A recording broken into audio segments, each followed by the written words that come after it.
I think we've been burned so long by AV standards and talk about moving towards a unified platform or a unified standard. We've seen all this before. So it really does take an all-in mindset by these manufacturers to want to open the door. Yep. We sound like old, jaded, AV geeks. I'm just going to point that out. Or wise people, Tim. Tomato, Coxon. Tomato. We can't bust heads like we used to, but we have our ways. One trick is to tell them stories that don't go anywhere. Like the time I caught the ferry over to Shelbyville. I needed a new heel for my shoe. Smell-O-Vision is coming to a retailer near you. A major robotic camera company has shut down, and our API is the holy grail of interoperability in AV. All that and more, next on AV Week. This is AV Week, episode 772, recorded Friday, June 5th, 2026. AV Clouds. This is AV Week, your weekly wrap-up of the biggest news and stories in the AV and the IT world. Zoom just launched something that wants to be your next employee.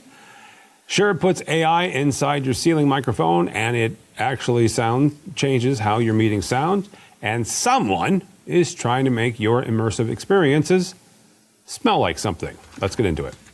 First up, Zoom has launched something it's calling Zoom Mate. And the pitch is quite bold. This isn't an assistant. It's not a summary tool. Zoom is calling it an agentic AI work surface designed to take what happens inside a meeting and turn it into completed work.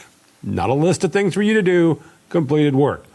Here's what that means in practice. Before a meeting, ZoomMate can pull context from Salesforce, Jira, ServiceNow, and your connected enterprise systems, so you walk in prepared. During and after, it can update records, create follow-up tasks, draft communications, and build presentations directly from the meeting transcript. Chief Product Officer at Zoom put it this way: no other company sits where Zoom sits, at the very center of every conversation where work decisions get made. That's the positioning. That's not wrong. Here's the practical question for your organization. Does your team actually use the output of meetings to drive action?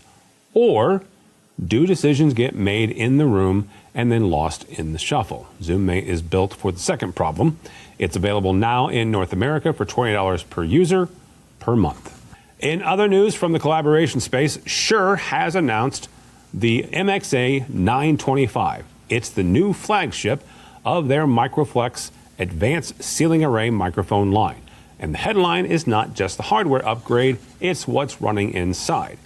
MXA 925 ships with AI-enabled IntelliMix DSP on board. Now, that includes AI acoustic echo cancellation, AI noise reduction, AI de-reverb. What does that mean in a real room? Well, it means the mic adapts. Loudspeakers too close to the mic, windows bouncing sound around the room, someone walking while they talk. The system handles it without someone having to tune the room by hand.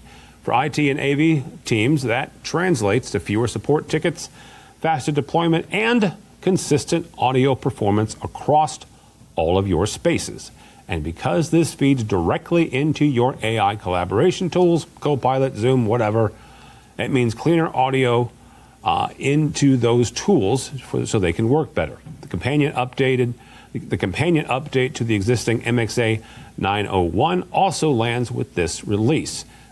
Delivered via firmware. That means more capabilities for rooms that already have the hardware. No forklift required. Shifting to displays, Epson has entered the DV LED market. Let me say that again. Epson, the projectors I put into classrooms 20 years ago, they have entered the DV LED market. And this is a genuine category expansion for a company, again, best known for projection. Epson is calling the LEC1 series its first all-in-one direct view LED lineup. Details are this: 3 models, 135-inch and a 162-inch plus with full HD, plus a 135-inch 4K, up 600 nits of brightness, powered by COB, chip-on-board technology, which adds durability and energy efficiency. Epson is targeting indoor environments where you need big, bright, impactful visuals. Think corporate lobbies, boardrooms, education spaces, any place a projector has limitations. And the operating system, free design, is worth noting for your IT teams. Fewer attack surfaces mean reduced security risks and simpler maintenance. The 135-inch models run on standard 120-volt power, which is actually quite remarkable, so no special electrical work required. The unit debuts at Infocom in a couple weeks this month and hit U.S. channels. It will hit U.S. channels this summer. Next story is a bit in the opposite direction. Mark Roberts Motion Control, known in the industry as MRMC, has entered liquidation. For those of us in the States, that means bankruptcy. Company is shutting down. MRMC was the maker of high-end robotic camera systems used in broadcast, film production, and live events. Their rigs have been behind Oscar-winning films. They received the Queen's Award for Enterprise. They were 60 years old this year. Nikon just sold its stake in MRMC just 2 months ago to an investment company. Within weeks, the company went into liquidation. No detailed statement has been issued, but why does this matter for your organization? Well, if you have MRMC robotic systems installed, or you have any on ordered, whether that's in a broadcast studio, worship facility, corporate production, wherever, you now have a vendor support question that needs an answer. Spare parts, service, firmware upgrades, all of that is now in question, including whether or not you're going to get your product that is on order. Bottom line, this is a reminder that vendor stability is a legitimate factor in procurement decisions. It's worth reviewing your installed base wherever it lives and knowing your options before you need them. And finally, a story from the future of immersive experience. A company called OVR Technology has launched a Kickstarter campaign for something called Omara Scent Display. Let me say that again. Omara Scent Display. And yes, it is exactly what it sounds like. The device delivers programmable scent in real time, synchronized to VR and immersive experience. 16 individually controlled scent channels. Each cassette delivers more than 3,000 scent bursts. Response time under half a second. The scent fades in 2 to 3 seconds, so it doesn't linger in the room. Developers can trigger scent cues the same way they trigger audio events. Now, is this ready for corporate deployment? Corporate probably not. But retail? Certainly. It's Kickstarter.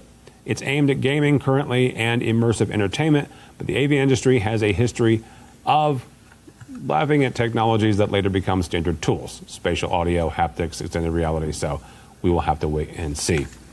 That is your AV news for the week. Stick around. Our roundtable experts take a look at APIs in AV and the MDEP roadmap. That conversation is next. This is AV Week. Hey, listeners, it's your AV sneakerhead, Jennifer Weaver. Listen to AV Career Masterminds, where I chat all things job-related in the audio-visual industry. You can find AV Career Masterminds where you subscribe to podcasts. All right, welcome back with us to discuss a couple of really interesting articles and topics. First and foremost, Dawn Mead. Welcome, ma'am. Hi, Tim. Thanks for having me. Absolutely. Good to see you. Also with us is Rob Raspberry. Welcome, sir. Hey, Tim. Glad to be here. And the first young man I ever knew who is CTS AF. And if you don't know what that is, you can ask my dear friend Mark Coxon what that is at Infocom. How are you, sir? I'm doing well. It stands for audio frequency, Tim. Audio frequency. That's what that stands for. Okay. That makes sense. There you go. It's very AV centric. All right. 100%. That was actually very quick. Very quick. All right. First story from Innovate. For years, the AV industry has talked about interoperability and walled gardens, which is the other side of interoperability. OpenAV Cloud, an initiative backed by BrightSign, Legrand AV, Panasonic, Shure, Sony, started by Excite. They're trying to turn that conversation into something concrete. The framework proposes open, read-write cloud APIs as a common language across AV devices. Let me say that part again. a common language across AV devices. Not a standard, okay, but a set of guidelines that make integration predictable, reusable, instead of custom built from scratch on every project. Dawn, I am going to start with you. Dawn's last iteration in the AV world, she was what we colloquially call an end user for corporations. Is this something that you would actively actually leverage, use, desire, or is it something that it's a bunch of folks trying to get together and solve a problem that doesn't exist? So there's two answers to that. Personally, as a person in AV forever, I'm skeptical and I don't really see the need because we integrate. We're integrators. As long as we shop non-ecosystem, we can integrate. We can make it work. Wearing the corporate hat and falling under corporate IT, oh, heck yeah. They want this. Anything that can make it easy and more understandable to the IT mind is going to make our job selling and integrating with those systems in a corporate estate much easier and much easier to sell both internally and as integrators to the end user customers. So it's something that can be very easily leveraged if it is done right and if it is done well. Mr. Raspberry, you are also, as we will colloquially call, an end user over at Drexel. So the article says that the AV needs to, quote unquote, meet IT level expectations for security, monitoring, and manageability. Without incriminating yourself, how close is your current AV infrastructure to meeting that bar? Well, it's an ever-evolving process, Tim. I think, everybody's infrastructure sometimes has different standards as far as what is required for security and manageability. I think the thought about this, we are still talking about the AV Cloud, I think is excellent. Having the ability to be device agnostic and have everything managed and meet security protocols and everything else, I think is a great idea. Whether it can be actually put into practice, like you said, Don, is a whole other story. I think we all like the idea of whether we have in the article Prestron, Extron, QSys, or whatever, being able to use each of them in a system that the way that we want it, I think is super excellent. But I'm just not sure that, how many APIs and what kind of hoops we have to jump through in order to get there. It's good to see there's a lot of players that seem to have jumped on board with this, with Legrand and Sony and these, and I think the idea is great, but I think it's going to take some time. And then here's the other thing, Tim. Everybody's network, not everybody's network, but networks are different. And people have different standards that work in different ways. And if the system has the ability to adjust and say, we, provide access in a different way, whereas, say down the road, another university or institution does things differently, if it can work across the board, I think that's great. Coxon, I mentioned the fact that I've been asking for this and talking about this since I was a tech manager, sitting where Rob is now. How likely is this, for real? Because, it's a little bit of Lucy pulling the football from Charlie Brown, it feels like, at least at this stage of my career. Yeah, I would agree. I would agree with the intent. We've needed open API for a long time on products, right? And the walled gardens and the proprietary ecosystems protected manufacturers. They did protect customers in certain ways because when nobody was using any protocol that was similar, it protected customers from putting things into the ecosystem that weren't going to work anyway. So why not just use the things that we already have programming code for, and you live in our garden and the devices in the garden are all known to work together, and you have to pick a horse in the race and you run down the path. I will say one thing that's interesting with this, the people that founded it. So if you look at BrightSign, Legrand, Panasonic, Shure, Sony, none of them have full ecosystems. So they don't have a vested interest in a walled garden. If you look at who's not on that list that may create walled gardens, you all of a sudden might now see something that comes up as like a an independent consortium of folks that are working together to create something that's cohesive versus these proprietary ecosystems. And then there might be a market decision on what people want to buy. And if people start buying things that are based on this OpenAV Cloud and using that ecosystem, it may mean that those other people have to start to move towards that protocol. So if you think of something like Crestron moving towards simple in programming at one point, right? That's a market-driven piece that's saying, hey, we need the ability to program with programmers that we know. We like your product, but we don't like having to learn a special language in order to program it. So I think customers can move this ball. I think that's a true statement in this, that people do want that cross compatibility, that interoperability. And the only other part I see about this, Tim, that I think could be potentially somewhat problematic is that not all AV manufacturers own the full tech stack in their products. So they might be buying boards or buying OEM products, et cetera. So they might want to be part of this, but if they don't have access to that back end of whatever they bought that's going in the machine, they're going to have limited ability to provide that access to that part of the hardware, software, firmware in the system because they don't have access to it themselves. And so I think that's also something that's very interesting here from that perspective. But that's just, that's my take on it. Okay, hang on for a second, because you make a really good point. Should then, because you're right, I will steal this from actually two different folks. One is my buddy Kevin Istelli, the other is Bradford Ben. When Bradford used to work for a manufacturer for years, Kevin still does. The phrase is, we're all coin operated, right, from a manufacturer standpoint. Our customers tell us what to do, and you give us a good enough business case and a volume of people asking for it, they're going to do it. Should then, or could then, the IT directors, the AV managers, not only put pressure on the frontline manufacturer, meaning the name that you see on the box, but also to those OEM manufacturers, because a lot of times you kind of know who those OEM folks are. Some of them are at the show, some of them are going to be on the show floor of Infocom, or at least around. Could then, if this is valuable, make an effort to, quite frankly, lobby the OEM manufacturers to get on board with this. Yeah, I think it's a big opportunity if you were to look at it that way and look at the way that things are put together.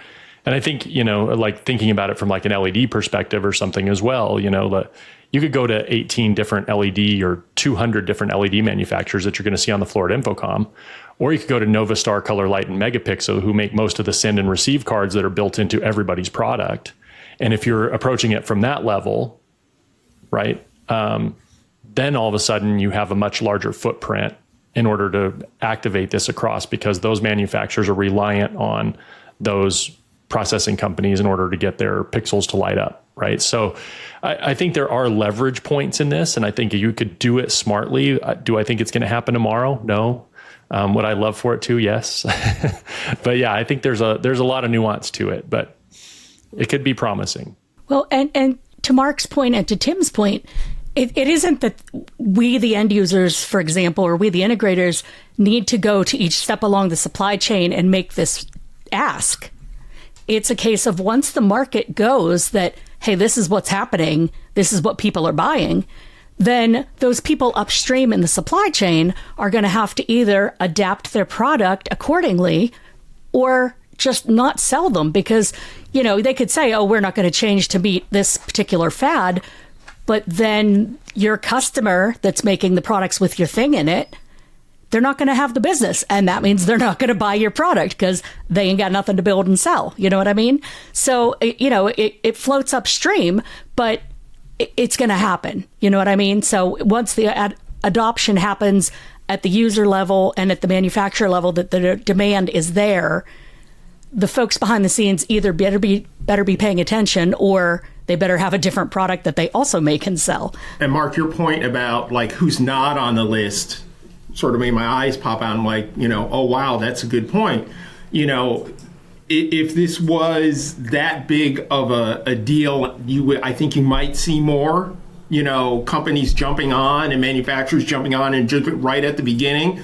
I think you're right. As it goes on, maybe more will come back on. But And the whole other thing is that we have a culture where we like our systems to work the way they do. We have our Extron components, Extron peripherals, Crestron, QSys, all this stuff that works with a particular system. How willing is a manufacturer and vendor willing to say, hey, you know what, I'll just jump on this and it'll work with everything? I mean, how often in our systems do we wish that a certain device would work with another brand or manufacturer here and there, but not that often. So, there's a hill to climb for this, even though, again, we all agree the intent's great. Well, I think, I worked in the furniture business for a while, right? And Steelcase had a product called Workplace Advisor, and Advisor was a workplace data gathering system that used occupancy sensors and all of these things. They sold it either as a installed system, or they could sell you a 3-month study on your current building before you built a new building, which I thought was one of the better use cases for it. So you could get some data before you did a big move or before you invested in new real estate, figure out how things are working, et cetera. The biggest problem with that product from an integration standpoint was they didn't allow you to extract any of the data. So you couldn't bring that data into another dashboard and bring it in beside your teams and your UCC room data and all of those things. And that operational picture is what owners of spaces, people who have to operate, support, maintain, and own spaces want. From an end user perspective, they don't care. They just want it to work. But from an owner operator management side, you want to be able to put that data in whatever container you want in order to be able to use it for relevant functions. And when you create something that makes people have multiple panes of glass, you're creating friction in the system. And that's the problem, right? So, Zeit and Omar, they're right on the money as far as the value of this, 100%. I think we've been burned so long by AV standards and talk about moving towards a unified platform or a unified standard. And even when we do put things, it's AV over IP. Yeah, but it's its own JPEG container with its own encryption algorithm, and it can't be decoded by another device that does this, or it only implements 7 of the 25 features that are available. We've seen all this before. So it really does take an all-in mindset by these manufacturers to want to open the door. Yeah, we sound like old jaded, AV geeks. I'm just going to point that out. Or wise people, Tim. Tomato, coxswain. Tomato. All right, next topic. I'm not disagreeing with them. That's the problem. Our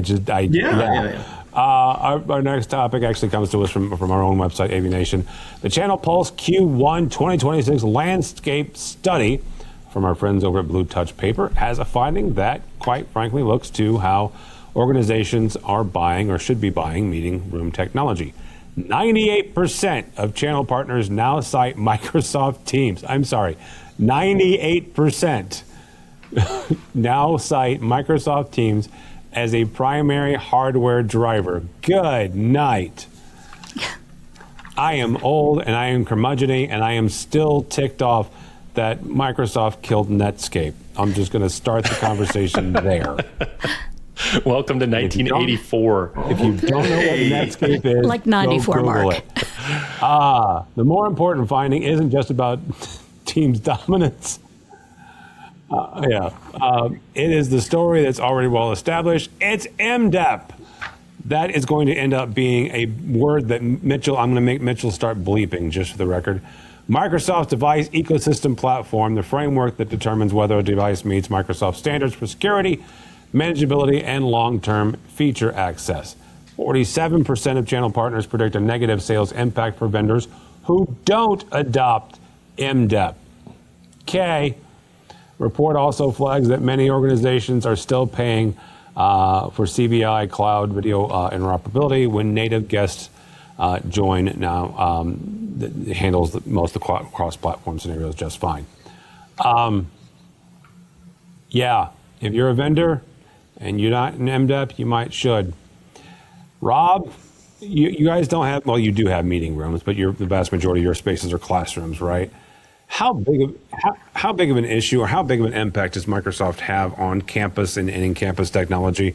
Or is this like just an IT corporate concern here? Well, so interesting you start out with a higher ed institution because you've got an interesting duality that happens. So at Drexel, Microsoft is the main platform. We are an Office 365 group. We use Teams for business. We use it for business. We use it for meetings, this kind of thing. And it's very much an integral part of what we do. So as part of that, yes, this is kind of relevant. But MDEP, not Johnny Depp, we are on the faculty side in education, we are Zoom. It is Zoom. The faculty use Zoom. Education, it's embedded. In fact, there was a point where there was a thought of that at some point maybe Teams would overtake Zoom. That did not happen. So we have to look at our environment. So where I am in my classrooms is, yes, Teams is important, but Zoom is really there and it's there to stay. And when you're in an environment, you have to look at, who your clients are, what their needs are, these kinds of things. And honestly, you can sort of jump on both sides of the fence, but really more in an education environment, all these extra features may not be necessary. A lot of times in my central classrooms, an instructor just wants to come in, plug their laptop in, show content, and that's it. They want to show the students. There's other aspects to it. Now, do you like the AI stuff and all these other features and things of this sort? Sure. If the MDEP is something that will allow, is it just, okay, you're certified, you're okay, that's fine, or is there something else tied to it as we go on? Now, what's interesting is I've had a couple manufacturers mention this, we're sunsetting, some of our products, and you have to be aware of this. So that word is already there, and it's sort of ingrained. Is it useful? Will it add some things to things? I think so. I think Microsoft is flexing some muscle, but when you have so much of your infrastructure that sort of is there and relies on it, and a lot of the security features, it's something you really have to pay attention to. Do you have to have it? No, you have to look at your infrastructure in your environment and see what works. But I hate to say it, Tim, I guess it is something that we have to have in the back and the side because Microsoft does do some really great things. All right, Mark, I'm going to have you take this from a couple different angles because you have been on the manufacturer side as well as on the integrator side. Yeah.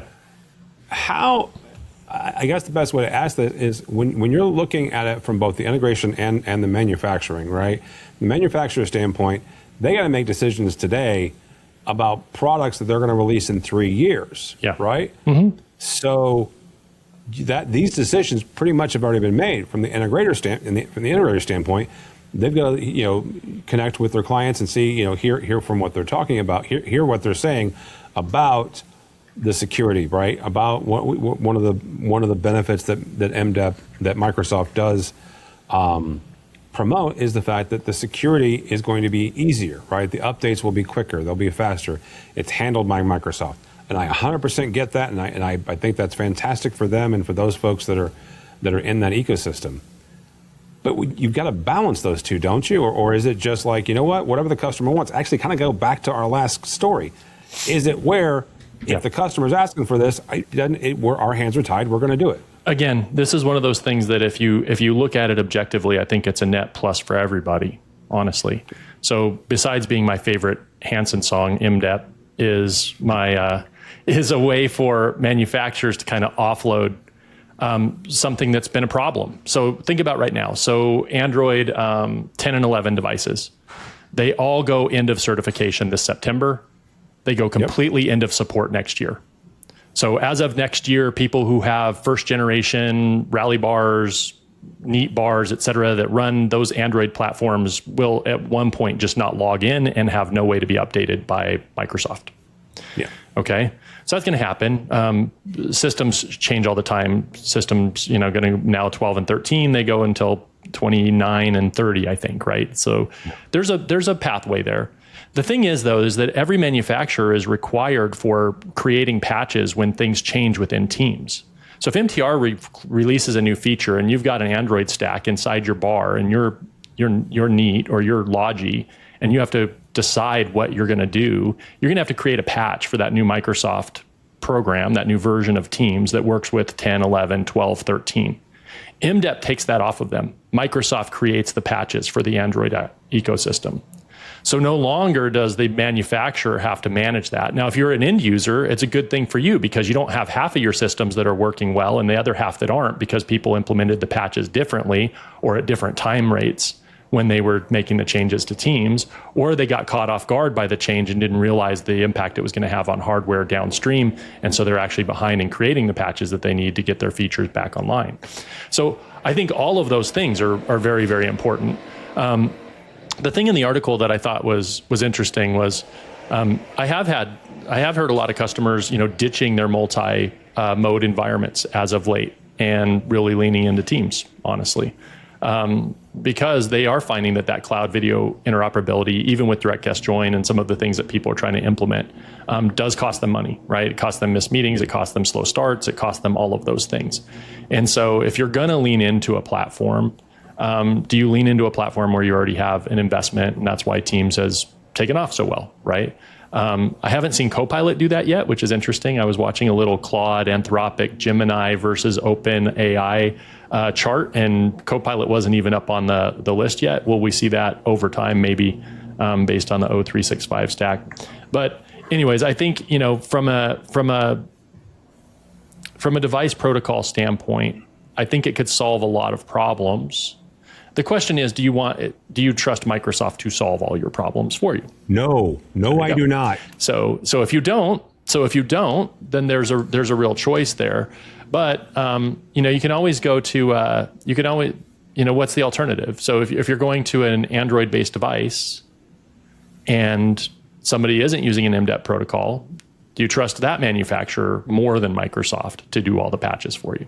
So I don't trust nobody, dude. Exactly, right? And then if you just had an open API, you could just do all your own patches, Tim, and we go right back full circle. There we go. Trust yourself. You can trust yourself to do it. Call back there. Thank you, sir. I appreciate that.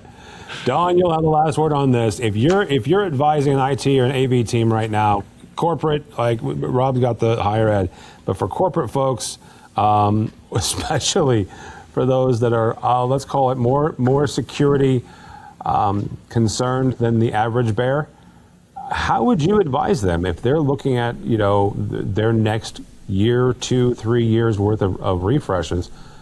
Where should they go? That's, a difficult call. And usually it's above our helmet when it comes to AV folks, because it's IT decision makers that are making those choices. And they want Microsoft, they want Teams. In the case of where I used to work, that was a very security-minded and lots of endpoints kind of place.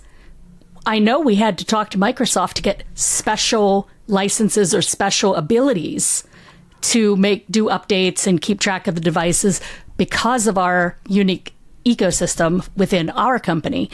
So there's always going to be an exception. I think at the end of the day, if you're a manufacturer, just, go to your doctor, get your MDEP's vaccination because your customers are going to want it. They want to make sure you're properly inoculated. That's all I got.